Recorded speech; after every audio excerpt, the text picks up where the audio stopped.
Bienvenue donc pour ce nouveau temps de l'école biblique de Rouen où nous abordons aujourd'hui, grâce aux lectures, la première lecture de la messe de dimanche prochain, du troisième dimanche du temps ordinaire de l'année A, la lecture du livre d'Isaïe au chapitre 8 et l'évangile de Saint Matthieu au chapitre 4, qui me permettent donc de déployer trois thèmes majeurs.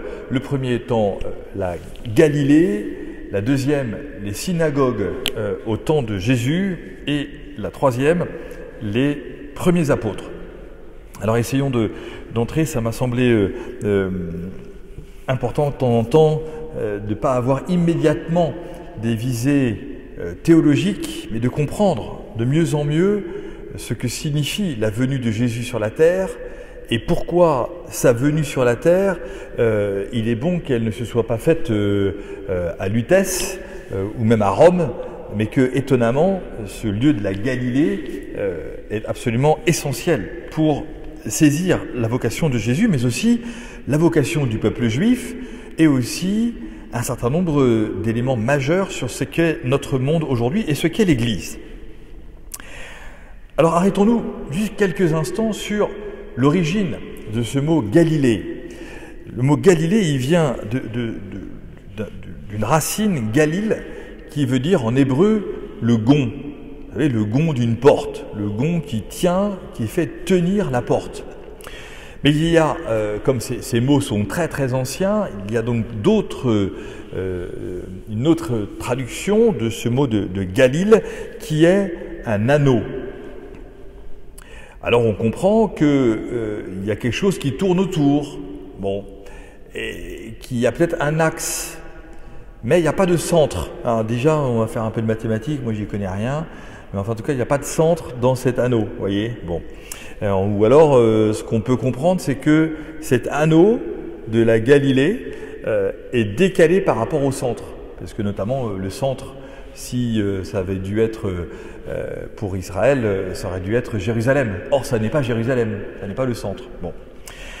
Donc, c'est un premier point très important qui nous permet de développer ensuite quelques idées fondamentales sur ce développement, cette compréhension de la Galilée. La Galilée, c'est une toute petite région à l'intérieur de déjà une toute petite zone géographique qui est donc l'équivalent d'un petit département français. Elle est bloquée au nord par ce qu'on appelle le Liban aujourd'hui, et qu'à l'époque antique on appelle la Phénicie, les Phéniciens, qui sont donc ceux qui sont tournés vers la mer Méditerranée et qui gèrent à peu près tous les ports de commerce de la mer Méditerranée. Donc ce sont des gens qui sont marqués donc par cette ouverture permanente. Et puis au sud, c'est la Samarie, qui est une terre un peu plus aride, la Galilée étant souvent présentée comme étant une zone sympathique, un peu ombragée, avec une petite montagne au milieu. Notamment, on connaît souvent, au moins de nom, le mont Tabor, au milieu de la Galilée, qui est donc cette montagne sur laquelle Jésus a été transfiguré dans l'Évangile. Et puis, on connaît, et puis alors sur le côté de la Galilée, vous avez le Jourdain, donc ce fleuve qui descend jusqu'à la mer Morte. Donc de toute façon, on est bloqué d'un côté, et puis de l'autre côté, c'est la mer, donc c'est tout petit. Et on a cette zone qui en plus a ce lac de Tibériade, au bord duquel vous allez trouver une ville que nous connaissons assez bien et qui va assez bien décrire la Galilée, et qui est la ville de Capharnaüm. Donc, si dans votre tête, vous ne savez pas ce que c'est que la Galilée, mais que vous vous souvenez que votre grand-mère ou votre maman vous aurait un jour dit que votre chambre ressemblait à un Capharnaüm, eh ben, c'est un peu la Galilée. Voilà, y compris dans la mentalité des gens. C'est assez génial. Moi, ça me va assez bien, parce que ma mère me disait que ma chambre était non pas un Pucier, mais un Capharnaüm. Et de temps en temps, quand c'était plus que le Capharnaüm, elle disait que c'était un tohu-bohu, qui ressemble donc au premier jour avant la création du monde dans le livre de la Genèse. C'était donc le bazar total.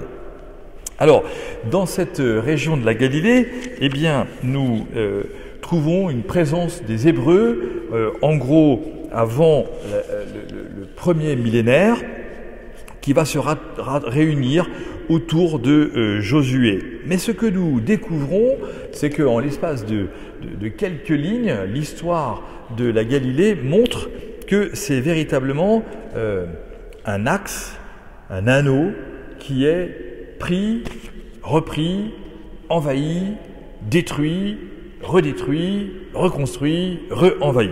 On a des invasions tout le temps sur à peu près le premier millénaire avant Jésus-Christ, donc bien sûr, les Araméens au tournant du millénaire, donc moins 1000, vous avez ensuite les Assyriens autour du 9e siècle avant Jésus-Christ, ensuite vous avez les Perses qui arrivent de Babylone entre le 8e et le 6e siècle, ensuite vous avez les Asmonéens au 2e siècle, et puis bien sûr vous avez les Romains qui rappliquent donc autour du 1er siècle avant Jésus-Christ, qui vont rester à la fin du 2e siècle, plus ou moins, avec des destructions massives, notamment la destruction du temple de Jérusalem. Bref, oui, effectivement, la Galilée, dont on nous parle aujourd'hui et dans l'Évangile, et dans le livre d'Ésaïe, et dans l'Évangile, eh bien, c'est un pays de Zabulon, pays de Nephtali, c'est un carrefour, au-delà du Jourdain, etc. La Galilée des nations, tout le monde y va et y vient. C'est véritablement un lieu de passage permanent. C'est vraiment une terre d'invasion, une terre d'aller et venue, et donc c'est une terre instable. Et puisque c'est une terre instable, qui dit terre instable dit peuple instable. Ça nous arrange. En tout cas, moi ça m'arrange, je trouve ça très, très puissant.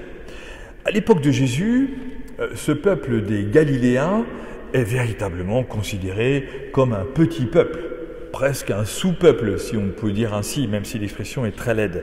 En tout cas, ce sont des gens qui ne sont pas instruits. Il n'y a pas beaucoup d'écoles, il n'y a pas beaucoup de très, très grande culture.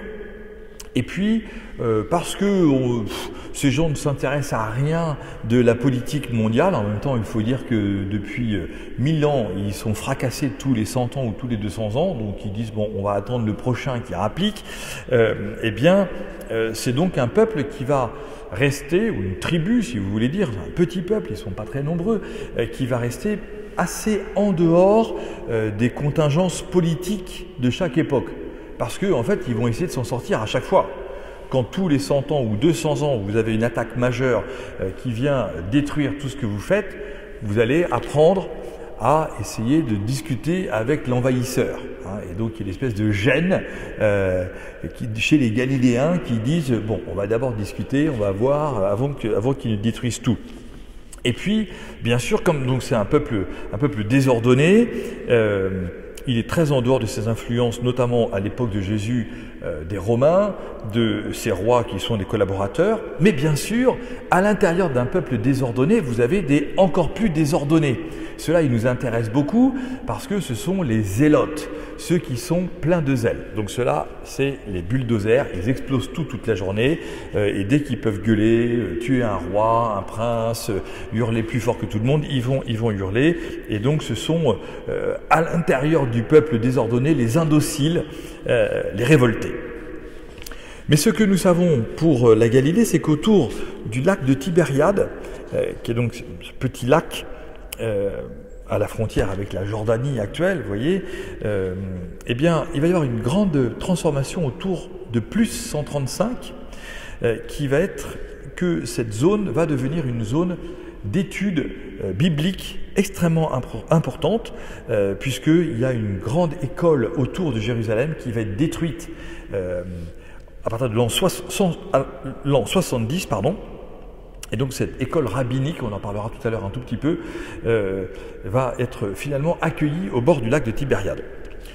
Pour nous, ce qui est aussi important, c'est de voir que la Galilée, c'est le lieu d'enfance et de l'adolescence de Jésus. Donc, tout ce qui parle de la Galilée nous dit, tiens, ça c'est le cadre de Jésus. Et quand on va, le cadre de vie de Jésus, les 20 premières années de Jésus, 25 premières années de Jésus. Et quand on va aujourd'hui en Terre Sainte, comme vous savez que les villes montent en gros de 10 mètres par millénaire, vous voyez, avec la succession, la destruction des maisons, on empile, ça monte à peu près de 10 mètres. Et bien quand aujourd'hui on va en Galilée, les montagnes, elles n'ont pas monté de 10 mètres et on n'a pas beaucoup construit. Donc autour du lac de Tibériade, c'est un lieu très très touchant, très bouleversant, parce qu'on passe quelques heures ou quelques jours, quand on a cette grâce, sur le lieu où effectivement Jésus a vécu. Et rien n'a bougé, puisque ça n'intéressait pas les Romains, et que ça n'intéressait pas les gens, parce que c'était un lieu de passage, et comme on savait que ça allait être détruit, on n'y restait pas. Donc pour nous, c'est vraiment un lieu important. Pour l'enfance, pour la compréhension de l'enfance de Jésus, de cette jeunesse. Et puis c'est aussi un lieu intéressant pour nous, parce que quand Jésus commence son ministère, si vous lisez les premiers chapitres des 4 évangiles, eh bien Jésus se promène quasiment exclusivement en Galilée. Et comme le dit la Galilée, il n'y a pas d'axe en fait, il tourne autour. Tourne un petit peu, il fait des cercles, il va, il vient, c'est pas très clair, en tout cas c'est pas très ordonné. C'est pas mal de penser que la tête de Jésus n'est pas très ordonnée, vous voyez ce que ça veut dire, c'est-à-dire qu'il va nous sauver comme il a envie de nous sauver et de là d'où il vient. Et donc il va nous donner un axe, on y reviendra tout à l'heure, mais en nous donnant cet axe, c'est pas un axe autour des villes, c'est pas un axe autour d'un chemin majeur qui se connaît. Donc effectivement, il y a un gond, on va découvrir quel est ce gond chez Jésus, le Galiléen, c'est comme ça qu'on l'appelle dans l'Évangile. Quand on veut commencer à l'attaquer, on va dire que peut-il sortir de bon de Galilée, voyez, et donc on dit mais qui est ce Galiléen? Jésus le Galiléen, Jésus de Nazareth. Vraiment, il n'y a rien qui peut être bon là-bas. Et donc c'est vraiment la Galilée des nations. Comme par le texte d'Isaïe, c'est vraiment un lieu de passage. Et pour nous, c'est très important, encore une fois, parce que on va comprendre que, comme Jésus, dans son incarnation, dans sa véritable vie humaine, est finalement né dans un peuple désordonné, eh bien, l'erreur politique de Jésus, quelle est-elle? C'est qu'il ne va pas créer de centre, il ne va pas créer d'axe, il ne va pas créer de lieu connu de rassemblement autour de lui. Et c'est ce qui arrive dans l'évangile que nous avons entendu, mais bien des fois dans l'évangile où Jésus se rend bien compte qu'il n'y a pas beaucoup de conversions en Galilée. Alors il va même le dire, aucun prophète n'est prophète dans son pays. Voyez ? Et donc on comprend qu'il y a une très grande désolation dans le cœur de Jésus parce qu'il se rend compte que, mais non, il n'a pas du tout envie de créer une école rabbinique. Il n'y a pas d'endroit où on va pouvoir venir s'inscrire en disant ici comme ce soir à Rouen, même s'il n'y a pas d'inscription, tous les mercredis soirs, on va aller à Nazareth, à la synagogue, et puis là il y a le rabbin Jésus qui va nous parler. Jésus ne fait jamais ça. Et donc on le cherche. Et toujours dans l'évangile, vous avez, quand Jésus commence à appeler ses apôtres, dont on parlera tout à l'heure, ils sont toujours en train de venir voir Jésus en disant « Jésus, les gens te cherchent ». Et que dit Jésus? Allons de l'autre côté, passons de l'autre côté. Jésus va toujours avoir une réaction à la création d'un ordre, d'une chose cadrée. Et donc on va lui faire ses reproches. Et comment on va lui faire ses reproches? Eh bien on va lui faire les reproches au moment où il va faire les miracles. Et au moment où il va faire les miracles, il va multiplier les pains. Génial! Nous, on est toujours en train de crever la dalle. Jésus multiplie les pains. Au moment où les gens ont compris qu'il faisait des guérisons, qu'il multiplie les pains, alors, eh bien, qu'est-ce qui se passe? On nous dit dans l'évangile de Saint Jean, à la fin du chapitre 6, ils viennent pour le faire roi. C'est-à-dire qu'ils reprochent à Jésus le fait qu'il n'a pas de projet politique. Or, tous les messies d'avant, tous ceux qui se sont fait passer pour un messie, ils ont tous créé une école rabbinique, une école royale, une école prophétique, en disant « c'est moi le messie, venez autour de moi, donnez-moi un peu d'argent, on va construire une grande synagogue, ça sera la synagogue des affranchis, la synagogue des Nazaréens, etc. » Jésus, rien de tout ça. Voyez ? Et donc c'est extrêmement bouleversant de découvrir un Jésus dont effectivement il faut que nous apprenions, nous comme catholiques aujourd'hui, à arrêter de dire que Jésus a fondé l'Église catholique. Il n'a rien fondé. Il n'a pas créé d'axe. Jésus est désaxé. Le seul axe qu'on peut dire de lui, c'est l'axe qu'on lui a imposé, c'est l'axe de la croix. Là ça devient intéressant. Parce que ça veut dire que le seul gond sur lequel, depuis la Galilée, je vais m'accrocher à ce Galiléen, C'est un gond imposé par d'autres qui vont lui dire tu restes là et tu bouges plus. Et d'ailleurs tu en meurs. On va même faire en sorte que tu meurs sur cet axe. Voyez? Donc la seule création de Jésus, c'est une non-création, puisque c'est l'imposition d'une croix qui va l'empêcher de réaliser ce qu'il aurait pu réaliser à un autre niveau politique. Et donc, le Galiléen, progressivement dans l'Évangile, va sortir de la Galilée, va se rapprocher de Jérusalem, parce qu'on va pousser à Jérusalem. On est toujours poussé vers les entités politiques qui vont se dire, c'est pas possible que de la Galilée, il y a un gars qui vienne tout mettre le bazar chez nous. Donc, pour bloquer Jésus, on le rapproche du pouvoir politique. Et toute la deuxième moitié de l'évangile est un évangile hors Galilée, essentiellement concentré à Jérusalem, où les grands prêtres vont bloquer Jésus, les pharisiens vont bloquer Jésus, Hérode va bloquer Jésus, Ponce Pilate va bloquer Jésus, le Sanhédrin va bloquer Jésus, parce que tout sera fait pour arriver à mettre à mort celui-là. Tant qu'il est en Galilée, vous comprenez que ce n'est pas très grave. Mais si, effectivement, on sort le Galiléen et qu'on l'emmène au cœur du pouvoir politique, là, pour ceux qui ont fait un peu de politique dans leur vie, vous savez que c'est en faisant de la politique qu'on peut mourir très vite. Précisément parce que on est à l'intérieur d'un réseau ou de plusieurs réseaux avec des cercles qui n'ont pas de gonds ou bien qui sont extrêmement centrés et qui donc ont un pouvoir de mise à mort immédiat. Immédiat.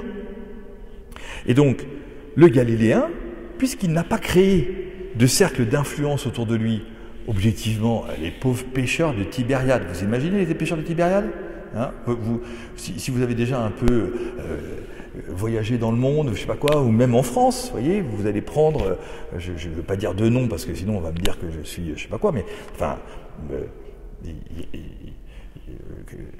comment on peut faire non mais Vincent Lassalle, Lassalle, celui qui s'est c'est quoi son prénom? Jean Lassalle, vous voyez? Jean Lassalle, il se présente, il arrive des Pyrénées, il prend son accent, il arrive à l'Assemblée nationale, et il n'a pas créé le centre, hein. Et alors on le laisse parler, c'est le Galiléen de l'Assemblée nationale. Alors il parle, ça ne sert à rien, et quand on veut qu'il se taise, on lui balance un scud, et il n'a plus rien à dire, hein. Vous voyez?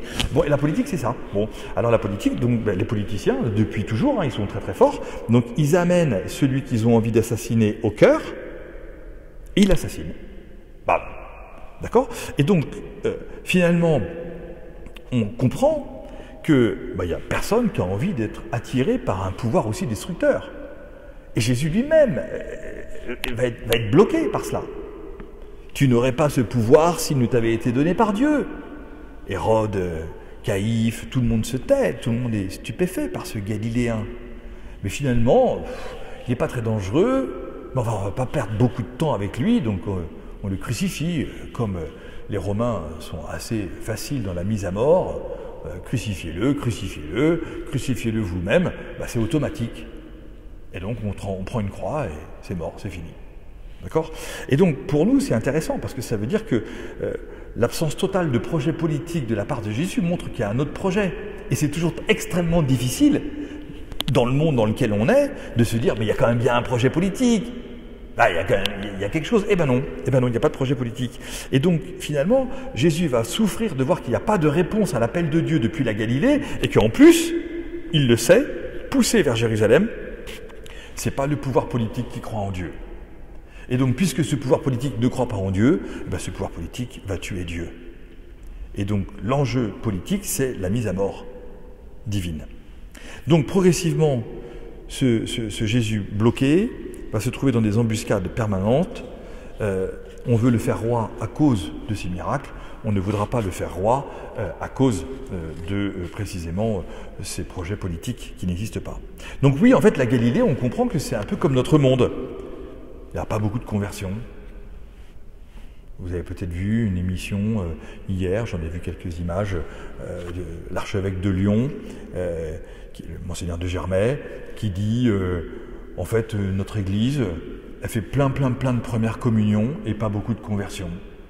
Elle fait plein de cérémonies très très belles et pas beaucoup de gens qui croient en Jésus, au point de donner leur vie, d'être martyrisés, etc. Donc la Galilée, c'est un lieu de passage, un peu comme la Terre. Il y a un tourbillon d'invasions. Et nous, aujourd'hui, ce n'est pas des invasions physiques, mais c'est des invasions, elles sont peut-être un peu physiques, mais virtuelles. Avec tous les réseaux sociaux, toute la journée, ça balance des tonnes d'invasions dans notre cerveau. Et ça tourbillonne. Alors on passe, et on laisse passer. Et puis, un peu de fatalité. On se dit qu'on n'a pas beaucoup de liberté à pouvoir le faire. Et que, du coup, on va essayer de s'en sortir par soi-même. Et qu'on ne va pas protéger non plus son compatriote. Parce que les compatriotes de Jésus, c'est des Galiléens, des apôtres. Le vendredi saint, ils ne sont pas là au pied de la croix, ils sont partis. Et donc, puisqu'ils sont partis, le Galiléen se retrouve tout seul. Tout seul. Tellement tout seul que ça ne sera pas compliqué d'aller voir Ponce Pilate en disant qu'il ne fallait pas écrire qu'il venait de Nazareth. Il fallait écrire que c'est lui qui l'a dit qu'il venait de Nazareth, on s'en fiche. Et donc, de Galilée, il ne peut rien sortir de bon. Donc, c'est une très grande leçon pour les disciples du Christ qui, le jour de la résurrection du Christ, vont entendre Jésus leur dire « Allez dans le monde entier, proclamer l'évangile à toutes les nations ». Donc, ça veut dire que Jésus lui-même, dans sa puissance de résurrection, sa puissance de vie, ne créait pas de centre, sauf la croix. Sauf que, forcément, nous connaissons l'histoire, et vous allez me dire, oui, enfin, vous êtes gentil, vous avez vu Rome avec le Vatican, le pouvoir du pape. Oui, ça c'est très intéressant, parce que ça c'est pas chrétien. Rome, c'est pas chrétien.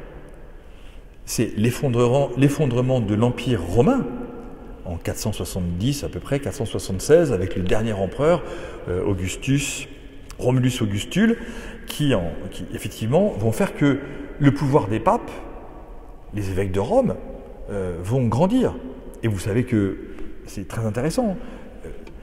On a enterré Benoît XVI il y a 15 jours. Benoît XVI, c'est le dernier pape, en tout cas François ne l'a pas fait, c'est le dernier pape qui utilisait quelques éléments issus de l'habit de l'empereur de Rome. Et notamment les chaussures rouges. Tout le monde a dit « Ah, il a des loups-boutins, le pape ». On s'en fiche. Hein. C'est surtout que, en fait, c'était des reliquats de la succession. Parce que nous tous, on a besoin de cœur, de centre, d'axe, et que la nature ayant horreur du vide, à la chute de l'Empire romain, les chrétiens de l'Empire romain, ils disent il nous faut un chef. Et ce chef devient le pape. Et le pape devient un quasi-empereur romain, qu'on va trouver jusqu'au XIXe siècle, et même début du XXe siècle, avec les États pontificaux, où effectivement, le pape est un chef d'État qui gère des fermes, des entreprises, des routes et des organisations internationales. Il va falloir attendre 1929, avec la création de l'État du Vatican, sur les accords de Mussolini avec Pie XI, qui vont effectivement créer un État du Vatican, le plus petit État du monde, complètement désaxé dans Rome, vous voyez, un petit truc de excroissance. Et c'est ça qui est pour nous super intéressant, c'est-à-dire que finalement, l'enjeu, toujours et à chaque génération, c'est de se dire est-ce que je vais créer un centre ou bien est-ce que je veux être désaxé comme Jésus, le Nazaréen. C'est beaucoup plus compliqué d'être désaxé que d'être axé, on est bien d'accord. Hein. C'est-à-dire que tu obéis, tu crèves, tu marches, blâme, et puis ça va. Mais si on est désaxé, c'est beaucoup plus tendu.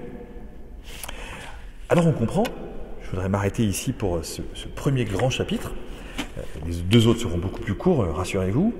Eh bien, ça me permet de faire une petite excroissance pour comprendre la Galilée. Je voudrais vous proposer dimanche prochain, plutôt que de dire « je crois en l'Église une sainte catholique et apostolique », de dire « je crois en l'Église une sainte galiléenne et apostolique ».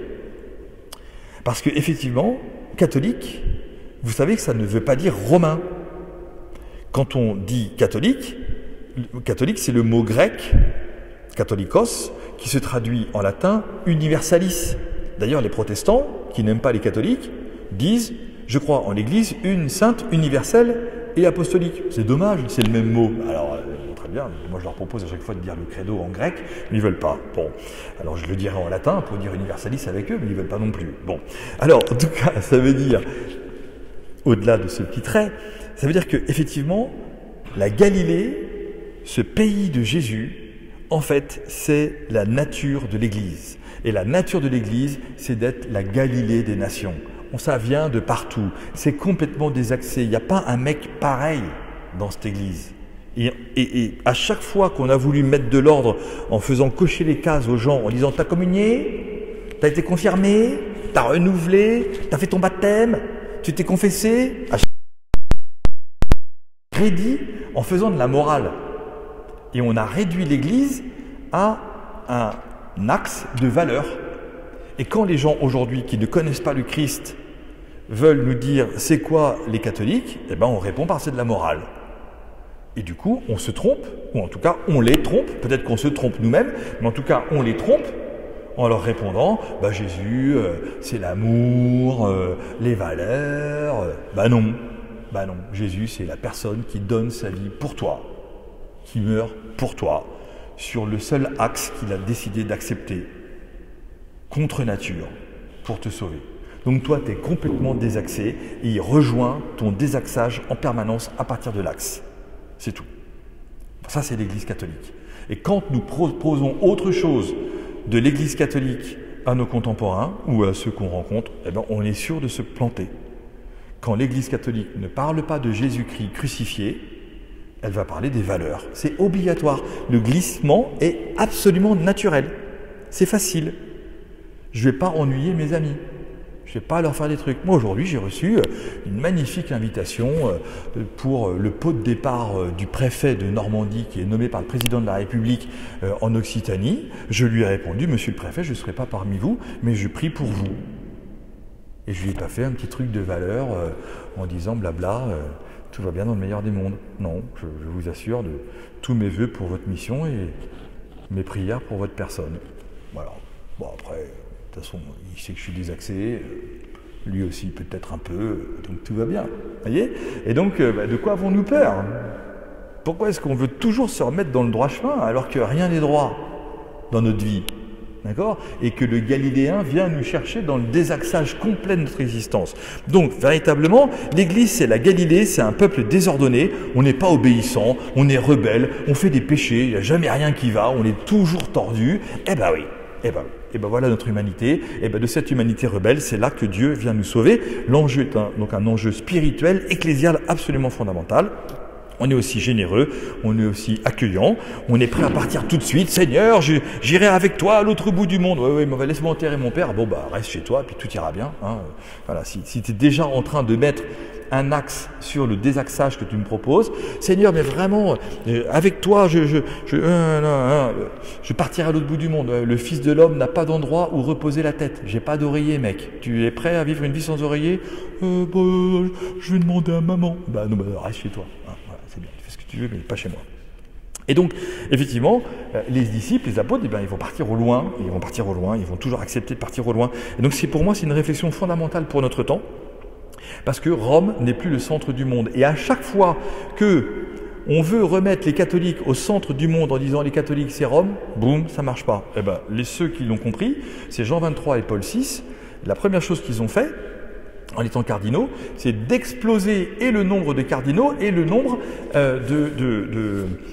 des pays originaires qui donnait des cardinaux. Voilà. Alors aujourd'hui, tout le monde dit c'est François. Vous savez, c'est comme si François avait inventé l'Église et qu'il faisait tout. De fait, il fait des choses magnifiques et tout le temps. Mais en attendant, c'est depuis Jean 23, le Concile Vatican II, qu'on a effectivement décidé d'exploser la fameuse curie romaine en disant qu'il faudrait qu'il y ait des gens qui viennent de partout. Du coup, c'est parfait, ils s'entendent pas, donc ils se débrouillent entre eux. Ça, c'est pas notre affaire, hein, c'est un principe politique.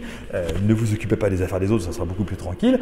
Mais du coup, ça veut surtout dire que, effectivement, la vie de l'Église ne marche pas sur un projet politique. Et que le projet politique de la part de François, de Benoît, de Jean-Paul, de Paul ou de Jean, ça aurait été de dire je vais nommer 10 Français, 30 Italiens, 10 Polonais, et puis 20 Espagnols et 20 Allemands. Comme ça nous fera un total de 80 sur les 120, on va mettre 40 à côté, et puis ça fera un peu ouvert. Ben non, pas du tout. Pas du tout.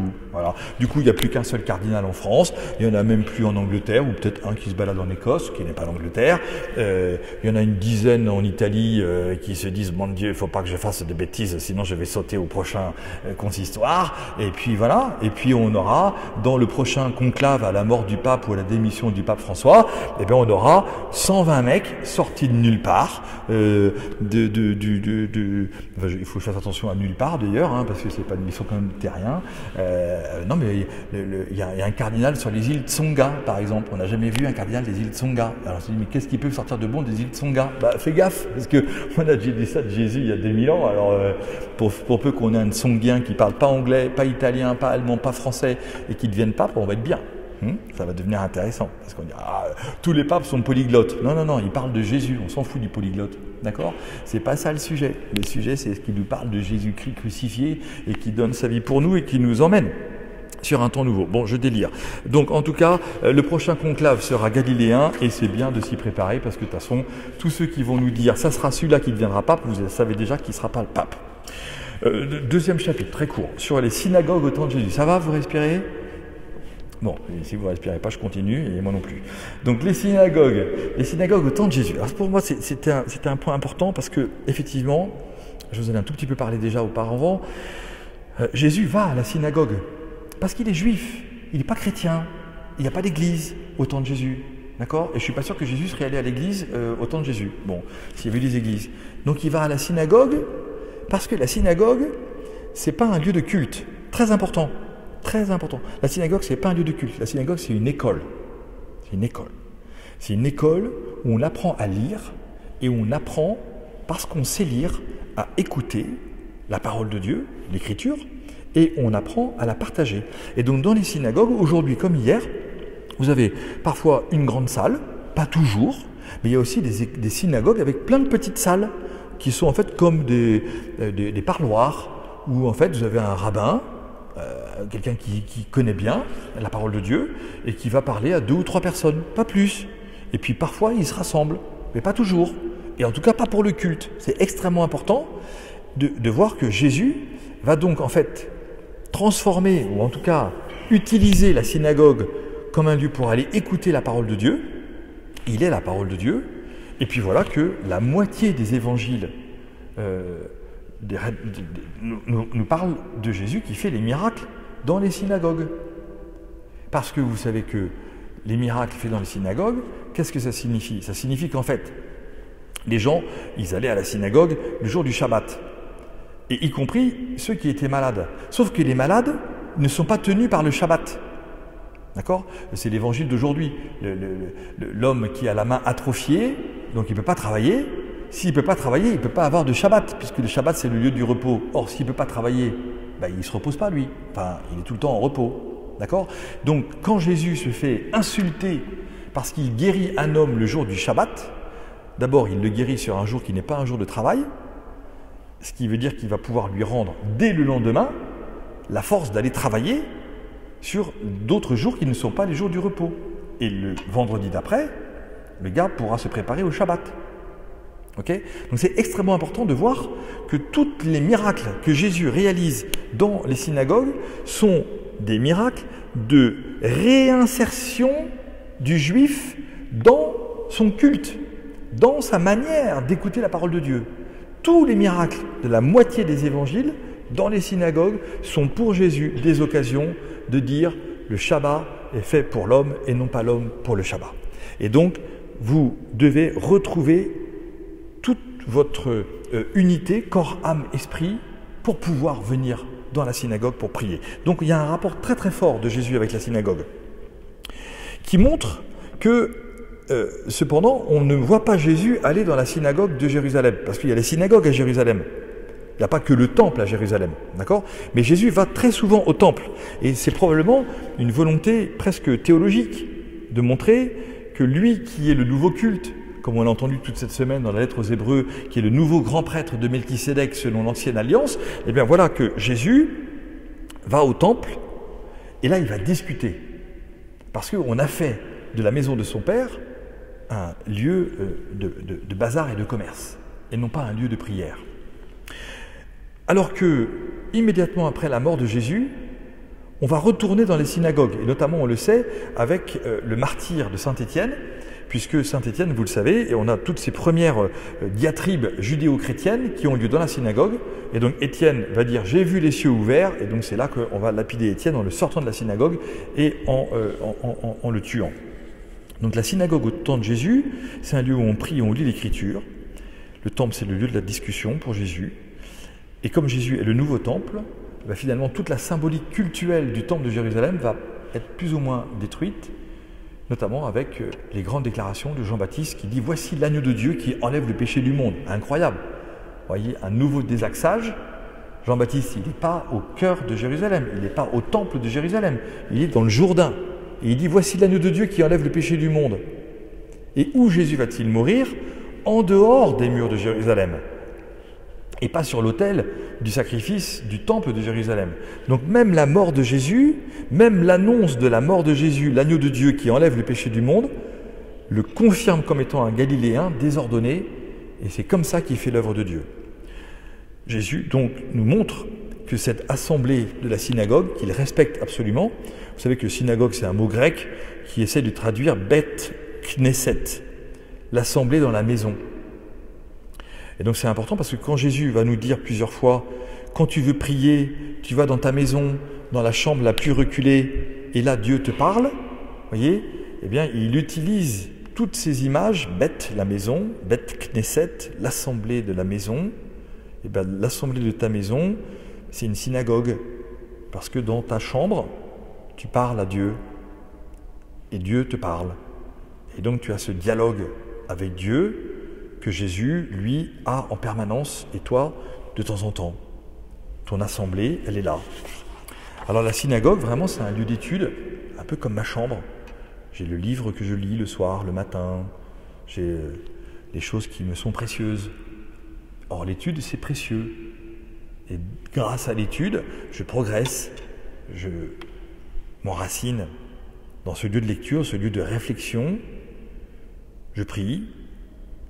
Et alors, avec cette école, eh bien, je découvre la volonté de Dieu. Dans la Bible, on a, dans l'Ancien Testament, les premières traces de ces synagogues autour des prophètes Isaïe et Ézéchiel, où 2 fois, en fait, on va nous dire, sans nous dire le lieu, qu'on se rassemble autour d'Isaïe ou qu'on se rassemble autour d'Ézéchiel, pour écouter le prophète raconter, lire la Torah.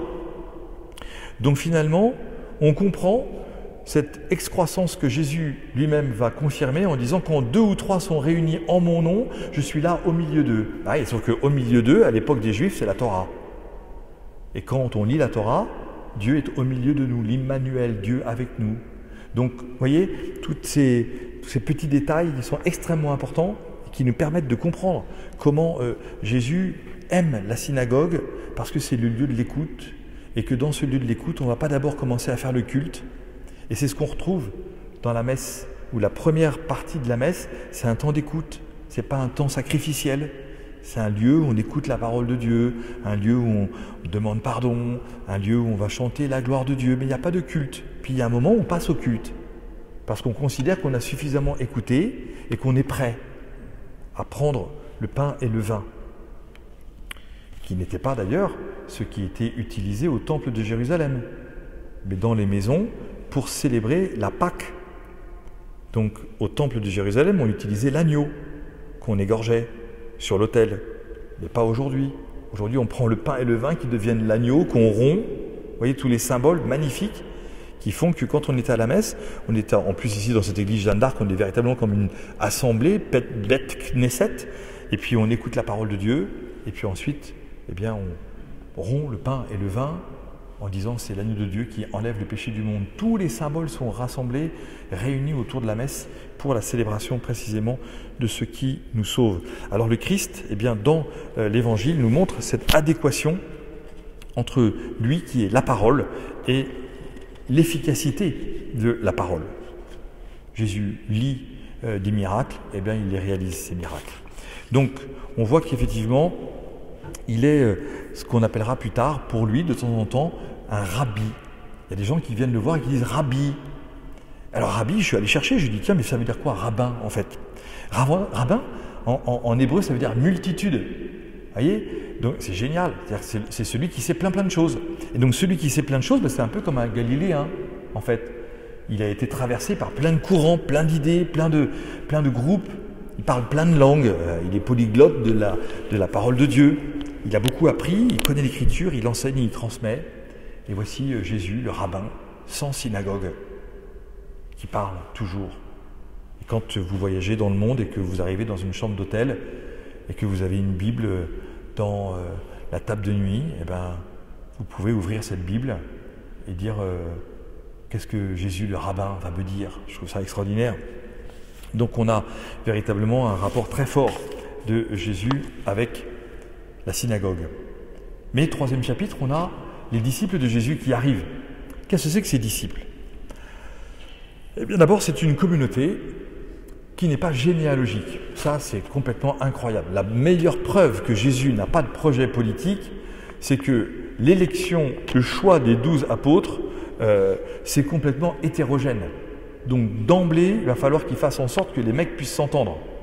Ça ne fait pas un parti politique, ça, hein. Ça ne marche pas. On ne part pas en campagne en disant « alors je vais prendre que des mecs complètement différents et ils vont tous voter pour moi ». Non, ça ne marche jamais. Hein. On prend des gens qui pensent comme nous, on pense à peu près, clac, on prend 2, 3 petits mecs à côté, puis on les différencie, mais pas Jésus. Ben non, Jésus, il sort de la généalogie, parce qu'à l'époque de Jésus, tout le monde marche en mode de tribu, hein, et donc son prêtre, les Lévites, voilà, mais les autres non. Bon. Et donc Jésus, c'est la Torah vivante, c'est la parole de Dieu vivante pour tous, et voici qu'il fonde une famille nouvelle, complètement désaxée, sur le groupe hétérogène. Alors je n'ai pas tout noté, hein. En tout cas il y a 2 zélotes, il y a les Cananéens, il y a les publicains, il y a 4 pécheurs, et comme on n'est pas complètement sûr que tout le monde ait compris que c'était des pécheurs bizarres, il y en a 2 qui portent le surnom de Boanerges, les fils du tonnerre. Donc vous pouvez être sûr que ceux-là, ils ne devaient pas être cool. D'accord, quand ils devaient être en train de dire des choses à Jésus ou aux gens autour de Jésus. D'ailleurs, ils disent à Jésus, « Veux-tu que nous envoyions le feu du ciel sur ces abrutis qui viennent nous prendre la tête là ?» Et Jésus répond, je voyais Satan descendre et monter pendant que vous étiez en train de faire des guérisons, donc faites gaffe les mecs. Donc même vous, les fils du tonnerre, il risque d'avoir des choses bizarres pour vous. Bon. Mais donc ce qu'on apprend pour les disciples de Jésus dans l'évangile de ce jour, et qui sera de ce dimanche, c'est que cette famille, ce groupe nouveau, vraiment, je le répète, il n'est pas fondé sur les réalités de la fondation d'un groupe, comme nous tous, nous le ferions naturellement. Il est fondé sur la prière, en dehors du temple, en dehors de Jérusalem, en dehors de la synagogue, sur une montagne. Une montagne. Et là, Jésus prie, et à la fin de sa prière, c'est le jour, et il appelle ses apôtres, il appelle ses disciples. C'est donc que la prière de Jésus pendant la nuit est extrêmement concrète. Et pour nous, c'est une grande consolation, une grande grâce de savoir que la prière de Jésus est une prière concrète. Ça veut dire qu'elle n'est pas fonctionnelle, mais qu'elle est théologique. La prière de Jésus va amener au petit matin à l'appel nominatif de 12 hommes. Ce qui veut dire que l'appel des apôtres, des premiers disciples de Jésus, est ancré dans la relation père-fils de Jésus. Donc ce qui veut dire que, à partir du moment où on comprend l'appel des apôtres, l'appel des disciples, on va comprendre que tout va être indiqué de manière très très claire dans l'Évangile pour que les disciples fassent la même chose que Jésus. La même chose. Et donc c'est pour ça qu'immédiatement après, on a les apôtres, qui viennent voir Jésus en disant « Apprends-nous à prier. Puisque tu nous as élus dans la prière, apprends-nous à prier. » Et Jésus dit, quand vous priez, ne rabâchez pas, mais dites « Notre Père qui es aux cieux, que ton nom soit sanctifié. » D'accord ?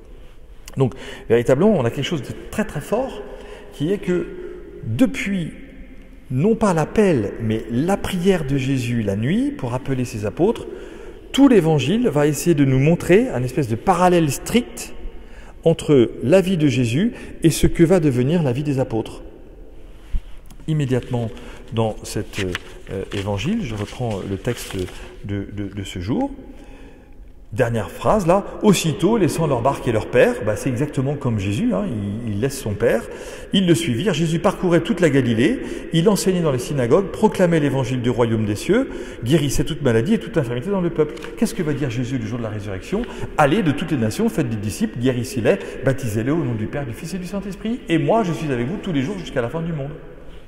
D'accord ? Et donc, toute la lecture de l'Évangile, pour nous, à partir de la vocation des disciples, c'est une lecture en parallèle de la vie de Jésus, l'exemplarité de Jésus, et la non-vie des apôtres, la non-exemplarité des apôtres, qui ne comprennent rien et qui vont être toujours en décalage, au point que même au moment de la mort de leur ami, qui les a appelés dans la prière, qui vient de Galilée, comme chacun d'entre eux, quasiment, eh ben, ils vont tous partir. Vous voyez, et il faudra que Jésus aille les récupérer, les retrouver sur le lac du Tibériade, parce qu'ils ont quitté Jérusalem dardard, pour effectivement être sauvés, plutôt renouvelés dans leur vocation. Donc, pour finir, véritablement, on comprend que la vie du Christ, c'est une vie de dialogue avec son Père. Il n'y a pas besoin de lieu pour ça. Ma chambre, marcher dans la rue, aller sur une montagne, être sur le bord de la mer, être dans un lit d'hôpital bloqué, faire des courses, conduire. Il n'y a pas de lieu pour ça. Et Jésus nous montre ce lieu de dialogue permanent entre lui, son Père et lui. Et donc il nous invite à entrer dans cette vie intérieure qui est le dialogue entre Dieu et nous pour servir Dieu et les hommes. Et c'est l'appel des disciples de Jésus. Qu'est-ce qu'ils vont faire? Servir Dieu et les hommes. C'est donc pas le choix d'un salarié, et c'est une prière d'élection. Jésus, c'est pas le patron. Et cette prière d'élection, c'est pour vivre l'unité en Dieu, comme une communion nouvelle, pour une mission nouvelle. D'ailleurs, apôtre en grec, ça veut dire envoyé. Ça ne veut pas dire priant, ça ne veut pas dire à genoux les bras en croix. Non, je suis apôtre, je suis envoyé, ben, j'y vais. Voilà. Tu vas où? Ben, je ne sais pas. Voilà. Là, on me dira d'aller. Ah, c'est pas très concret ça, vous imaginez un jeune qui dit ça à ses parents, je m'en vais. Ben, tu vas où? Je sais pas. Bon, ben reste là. Ben non, si tu es apôtre, ben, je ne sais pas. Du coup, j'obéis, je vais là, on m'envoie. Et c'est ce que dira Jésus à Pierre à la fin de ses jours, en disant, quand tu seras vieux, un autre te mettra ta ceinture et te mènera là où tu ne voudrais pas aller. Bah oui, sauf que c'est comme ça que tu es apôtre. Donc c'est au moment de sa mort que Pierre devient apôtre. Il n'a pas été très apôtre avant. D'ailleurs, il est fait prisonnier, il n'a rien le droit de faire. Il arrive à Rome, et à Rome, il meurt la tête en bas en disant, non, je ne peux pas quand même être crucifié comme mon patron, qui n'est pas mon patron, en fait. Vous voyez? Et donc, la mission apostolique, et l'appel de ces disciples de Jésus, c'est véritablement de porter le mystère de Dieu au monde, qui n'est pas du tout un mystère encadré. Joyeusement, jusqu'aux extrémités de la terre, il y a une place pour toi dans le cœur de Dieu, dès lors que tu ouvres ton cœur et que tu es prêt à dialoguer avec Dieu. Parce que Jésus nous dit, à la fin de l'Évangile, « Demeurez en moi ». Alors demeurez en moi, mais vous partez quand même. Vous demeurez dans ce dialogue avec moi pour toujours. Et c'est comme ça que vous pourrez partir. Alors ils vont partir, prêcher, chasser les démons, guérir et baptiser. La fin de l'évangile de ce jour, en fait, c'est la fin de tous les évangiles. Jésus appelle, le jour même, il donne la mission et la mission se réalise. Donc l'appel des disciples, comme on l'a vu ce soir, les premiers apôtres de Jésus, en fait, c'est juste pour dire que tout est inscrit dans le mode de l'élection, dans le mode de la prière, par Jésus, dans ce dialogue avec son Père. Et vous le savez, l'Ancien Testament se termine par le rapprochement du cœur des fils vers leur Père. Eh bien nous aussi, nous comprenons que les apôtres ont cette mission de rapprocher le cœur des enfants de Dieu vers leur Père.